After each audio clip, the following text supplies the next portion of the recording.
मत्स्य भगवान ने कहा, दान सभी उपायों में सर्वश्रेष्ठ है। प्रचुर दान देने से मनुष्य दोनों लोकों को जीत लेता है। राजन, ऐसा कोई नहीं है जो दान द्वारा वश में न किया जा सके। दान से देवता लोग भी सदा के लिए मनुष्यों के वश में हो जाते हैं। नृपोत्तम, सारी प्रजाएं दान के बल से ही पालित होती हैं। दानी मनुष्य संसार में सभी का प्रिय हो जाता है। दानशील राजा शीघ्र ही शत्रुओं को जीत लेता है। दानशील ही संगठित शत्रुओं का भेदन करने में समर्थ हो सकता है। यद्यपि निर्लोभ तथा समुद्र के समान गंभीर स्वभाव वाले मनुष्य स्वयं दान को अंगीकार नहीं करते, तथापि वे भी दानी व्यक्ति के पक्षपाती हो जाते हैं। अन्यत्र किया गया दान भी अन्य लोगों को अपने वश में कर लेता है। इसलिए लोग सभी उपायों में श्रेष्ठतम दान की प्रशंसा करते हैं। दान पुरुषों का कल्याण करने वाला तथा परम श्रेष्ठ है। लोक में दानशील व्यक्ति की सर्वदा पुत्र की भांति प्रतिष्ठा होती है। दान परायण पुरुष श्रेष्ठ केवल एक भूलोक को ही अपने वश में नहीं करते, प्रत्युत वे अत्यंत दुर्जय देवराज इंद्र के लोक को भी, जो देवताओं का निवास स्थान है, जीत लेते हैं। मत्स्य भगवान ने कहा,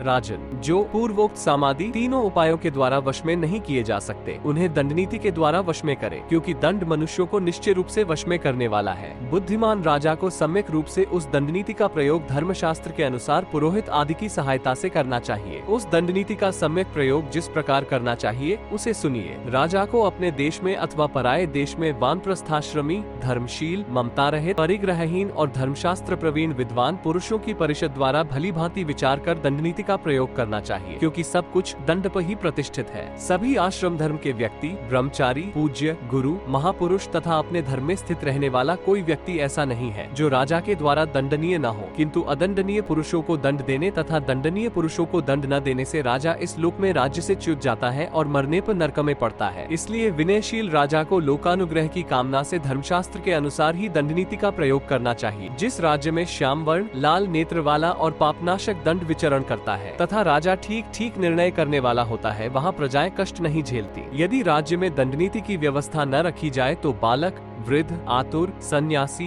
ब्राह्मण, स्त्री और विधवा ये सभी मात्स्य न्याय के अनुसार आपस में एक दूसरे को खा जाएं। यदि राजा दंड की व्यवस्था न करे तो सभी देवता, दैत्य, सर्पगण, प्राणी तथा पक्षी मर्यादा का उल्लंघन कर जाएंगे। ये दंड ब्राह्मण के शाप, सभी के अस्त्र शस्त्र, सभी प्रकार के पराक्रम पूर्वक क्रोध से किए गए क्रियाकलाप और व्यवसाय में स्थित रहता है। दंड देने वाले व्यक्ति देवताओं द्वारा पूज्य हैं, किंतु दंड न देने वालों की पूजा कहीं भी नहीं होती। ब्रह्मा, पूषा और अर्यमा सभी कार्यों में शांत रहते हैं, इसलिए कोई भी मनुष्य उनकी पूजा नहीं करता। साथ ही दंड देने वाले रुद्र, अग्नि, इंद्र, सूर्य, चंद्रमा, विष्णु एवं अन्य देवगणों की सभी लोग पूजा करते हैं। दंड सभी प्रजाओं पर शासन करता है तथा दंड ही सबकी रक्षा करता है। दंड सभी के सो जाने पर भी जागता रहता है, अतएव बुद्धिमान लोग दंड को धर्म मानते हैं। कुछ पापी राजदंड के भय से, कुछ यमराज के दंड के भय से और कतिपय पारस्परिक भय से भी पाप कर्म नहीं करते। इस प्रकार इस प्राकृतिक जगत में सभी कुछ दंड पर ही प्रतिष्ठित है। यदि दंड न दिया जाए तो प्रजा घोर अंधकार में डूब जाए। चूंकि दंड दमन करता है और दुर्मदों को दंड भी देता है, इसलिए दमन करने तथा दंड देने के कारण बुद्धिमान लोग उसे दंड मानते हैं। दंड के भय से डरे हुए समस्त देवताओं ने यज्ञ में शिवजी का भाग निश्चित किया है और भय के कारण ही स्वामी कार्तिकेय को शैशवावस्था में ही सारी देवसेना का सेनापतित्व और वरदान प्रदान किया गया है।